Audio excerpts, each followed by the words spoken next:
நான் செவிக்கிறவருமான ஆண்டவராகி இயேசு கிறிஸ்துவின் நாமத்தினாலே அன்பின் நல்வாழ்த்துக்கள்.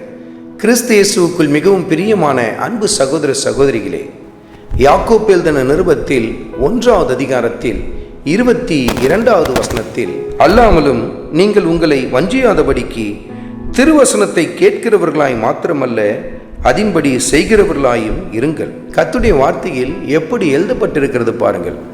அல்லாமலும் உங்களை நீங்களே வஞ்சித்து கொள்ளாதபடிக்கு திருவசனத்தை கேட்கிறது மாத்திரம் அல்ல, அதின்படி செய்கிறவர்களாயும் இருங்க.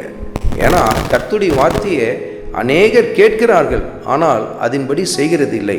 அப்படிப்பட்டவர்கள் என்ன செய்கிறார்களாம்? தங்களை தாங்களே வஞ்சித்து கொள்ளுகிறார்கள் என்று சொல்லி கர்த்தருடைய ஆவியானவர் சுட்டி காட்டுகிறார். வஞ்சிக்கப்படுதல் என்று சொன்னால் அது எதை காட்டுகிறது? யாரோ ஒருத்தர் வேற ஒருத்தரை ஏமாத்துறதை காட்டுகிறது. இப்போ கள்ள தீர்க்கதரிசிகள் என்ன செய்கிறாங்க? அநேகரை வஞ்சிக்கிறாங்க இல்லையா? அப்போ ஒரு கள்ள தீர்க்கதரிசி மற்றவர்களை வஞ்சிக்கிறாங்க.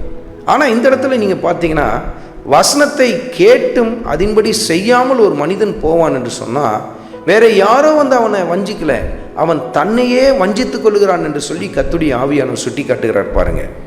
அருமையான மகனே, அருமையான மகளே, கடைசி நாட்களில் இப்படிப்பட்ட கொடிதான வஞ்சனைகள் பெருகி கொண்டிருக்கிறத நம்ம பார்க்க முடியும்.